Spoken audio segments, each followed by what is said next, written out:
Olá, está começando mais uma edição do Novos Tempos. O Brasil está envelhecendo e, segundo a Organização Mundial de Saúde, muito mais rapidamente do que a média de outros países, enquanto a expectativa internacional é de que a população acima dos 60 anos dobre até 2050, por aqui o número de idosos deverá triplicar no mesmo período. Mas quais são as consequências desta expectativa de vida maior, assim como a quantidade de idosos? O Brasil está preparado para isso? Há políticas públicas voltadas para a saúde, a dignidade e a qualidade de vida dos mais velhos? O programa de hoje vai debater essas questões. Mas, primeiramente, vamos ver o que as pessoas falam sobre o tema nas ruas.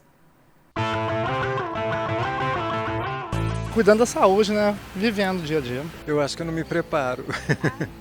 Não, eu não penso muito sobre a velhice. Eu acho que a velhice é um processo de cuidados básicos, né? Como a saúde, alimentação, o bem-estar. A senhora considera que tem uma velhice saudável? No meu caso, sim. Porque felizmente eu tenho aqui pressão alta e colesterol, por exemplo. Mas pra mim tá bom, eu não tem nada a reclamar. Às vezes eu até me pego imaginando minha velhice, querendo me preparar, mas não me preparo não. Para falar mais sobre o assunto, com a gente nós recebemos aqui no estúdio a psicóloga Ana Cristina Pegoraro, especialista em gerontologia. Seja muito bem-vinda, muito obrigada pela presença. Obrigada, Fernanda, eu que agradeço. Professora Para Edivar. mim, essa alegria é mais ampla porque a gente já se conhece, né? E é uma simpatia trabalhar junto com você, Joana. Nossa, eu que agradeço, simpatia a você, né? Que bom que a gente teve essa oportunidade de estar aqui hoje, né? Ok. Agradeço Ana, vamos muito. começar na nossa conversa. Eu gostaria de saber, assim, você que acompanha de alguma maneira esses dados estatísticos ou escuta as pessoas, o que significa concretamente essa expectativa de que estamos ampliando a expectativa de vida das pessoas? Olha, por um lado, eu acho assim muito positivo, porque eu acho que envelhecer é uma conquista, né? E nós no Brasil estamos conquistando um patamar, né, de vida e de longevidade que a gente deve assim comemorar realmente, porque em torno de 100 anos atrás, início do século passado, a esperança de vida ao nascer era em torno de 34, 35 anos. Hoje a gente tem uma esperança de vida ao nascer para os homens em torno de 72, 73 anos e para as mulheres em torno de 76, 77 anos, porque a velhice tem uma característica feminina na nossa sociedade, né? As mulheres vivem em torno de 6 a 8 anos a mais que os homens, né? E por que isso, hein? Esse ganho, quer dizer, são vários fatores, né? Por exemplo, a mulher, ela tem um cuidado maior com a saúde do que o homem, né? A gente até agora está vendo sendo realizado o Outubro Azul, o Novembro Azul, teve o Outubro Rosa, agora o Novembro Azul, o que a gente acha muito positivo para preocupação também com a saúde do homem. Mas, na realidade, as mulheres vão mais aos médicos do que os homens, né, na nossa cultura, e também profissões que, apesar de hoje várias mulheres já ocuparem cargos na construção civil, né, em outras profissões de mais risco, né, como motorista, etc. e tal, mas a gente ainda tem um número maior de homens à frente dessas profissões, mais homens portam arma de fogo do que mulheres, então tem essas situações de mais risco, né, que ainda é mais realizada por homens do que por mulheres, né?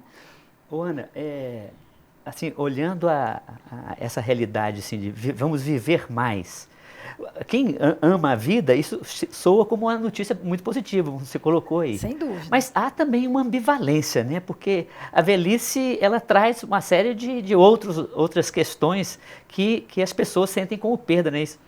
Ah, pois é bom você falar nessa questão das perdas, né? Nós temos um paradigma antigo, já obsoleto, de que a velhice é a convivência com as perdas, né? Sem sombra de dúvida que a gente perde muito quando a gente fica fica mais velho, principalmente os amigos mais chegados, às vezes quando você vive muito mais, tem uma longevidade maior, muitas pessoas do seu círculo mais próximo se vão antes da gente, antes das pessoas que estão mais velhas, com 90, 100 anos.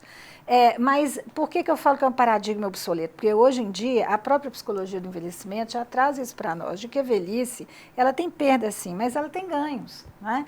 Então, e não é apenas a partir da nossa fase mais velha, a OMS fala 60 anos, mas isso varia tanto de pessoa para pessoa, né?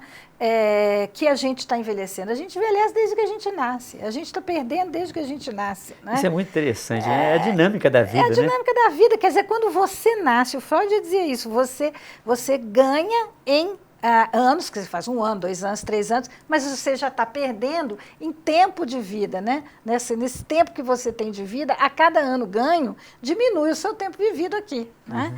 Agora, a gente, é uma conquista e é bom, mas a gente precisa de qualidade de vida, de viver bem. Né? Então, perda e ganho é meio paralelo, né?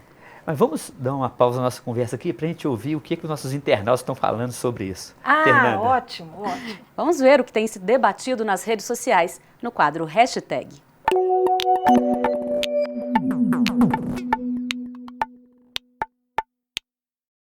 Um primeiro comentário: cresce o número de idosos brasileiros que usam a internet. Um outro comentário: pense nisso, longevidade não é espichar a juventude, é viver com qualidade todas as etapas da vida. E por fim, uma notícia aí do Repórter Brasil dizendo que você sabia que a negligência e o abandono são muito comuns entre a população acima de 60 anos? Esse último post aí é de uma entrevista, uma reportagem que diz que o número de idosos negligenciados, abandonados, está acima de 16 mil no Brasil neste ano, em 2015. É preocupante isso, né? É bastante preocupante. O que a gente tem comentado, inclusive agora, recente, no dia 30 de setembro, nós participamos de um seminário na Câmara Municipal, aqui em Belo Horizonte, reivindicando, né, políticas públicas de cuidados. O que a gente tem visto é que o Brasil precisa, com grande prioridade, se preocupar com as questões relacionadas ao cuidado com o idoso mais frágil, média e alta complexidade. Né? Então, esse idoso, inclusive a nossa batalha nesse dia, a gente continua firme nisso, é tentar ver se conseguimos a construção de centros-dia para cuidar de pessoas com alguma demência, alguma doença incapacitante, para que, principalmente, essa pessoa passaria o dia nesse lugar onde teria uma equipe multidisciplinar que cuidaria, daria atividades e, ao mesmo tempo, facilitaria um pouco o cuidado de quem está em casa, porque a maioria dos cuidadores são cuidadores familiares. Então, o que acontece? Sobrecarrega, porque um idoso com uma doença incapacitante, ele demanda muitos cuidados. E as políticas de cuidados nossas, elas realmente não acontecem efetivamente como deveriam acontecer. Né? Então, ter um acompanhamento, a pessoa ter conhecimento sobre o problema do seu idoso, né, do seu familiar que está cuidando. Às vezes sobrecarrega um familiar apenas nesse cuidado, que desconhece o caminhar da doença, e a pessoa desenvolve. Pode, né, ter esse desenvolvimento, mas normalmente desenvolve uma depressão, né, um burnout, um estresse muito grande, um envelhecimento mais precoce dessa pessoa, uma exaustão. E com isso, acaba que é um sentimento muito ambivalente. A mesma hora que você quer cuidar, que você tem amor, que você quer ver esse seu idoso bem, você também tem sentimentos negativos, né? Que você não aguenta mais, você fica exausto, você não tem mais uma vida própria, né? Então, por isso que auxiliar a população nesse tipo de cuidado é muito importante. Agora, Cristina, eu estava olhando ali aquele segundo, né, do verbo feminino, né? Que as pessoas gostariam de viver mais, mas a sua juventude. E sabendo que esse prolongamento é uma ampliação do envelhecer, as pessoas individualmente, elas estão se preparando para isso? Você nota assim, que essas informações do aumento da expectativa de vida têm trazido para as pessoas essa responsabilidade de pensar a vida que querem levar? Olha, eu acho que isso vai chegando assim, muito rápido para todo mundo, né? Porque, como o início do programa até falou, a Fernanda estava apresentando, o Brasil está envelhecendo muito rapidamente, né? Os países já desenvolvidos envelheceram há mais tempo e com o tempo, e com mais condições financeiras, inclusive. E nós, está tudo acontecendo rapidamente demais, né? Você vê, hoje nós temos em Belo Horizonte mais de 300 mil idosos. Em 2025, que está pertinho, daqui a 10 anos, o Brasil vai ser o 6º país do mundo em número de idosos. A gente vai ter quase 31,8 milhões de idosos no Brasil. Quer dizer, isso é uma população muito grande. Então, as pessoas, eu acho que todos os segmentos da sociedade estão impactados com essas mudanças. E, principalmente, as pessoas, mudar esse paradigma, como diz ali o internauta, né? Longevidade não é espichar a juventude, é viver com qualidade. Eu acho que é pensar, principalmente, a longevidade é um presente, é uma conquista? Mas todo mundo, para viver bem, precisa, primeiro, ter um sentido para a sua vida, um propósito para a sua vida, porque a gente quer viver bem com qualidade.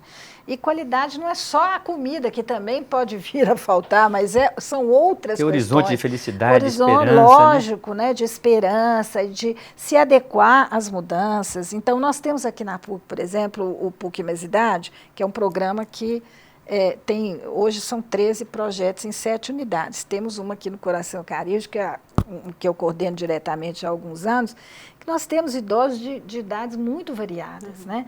E uma grande maioria, entre 80 e 90 anos, nós temos uma faixa assim, bem significativa. E são pessoas super ativas, que dançam, que cantam. Agora mesmo, na terça-feira, teremos um encontro cultural, que vai reunir vários idosos de vários projetos, até de outras unidades, de Arcos, de Contagem, de Betim, né? Quer dizer, pessoas que vão trocar, esses idosos que trabalham, vão trocar suas experiências, vão apresentar no palco do teatro. Quer dizer, isso é importante.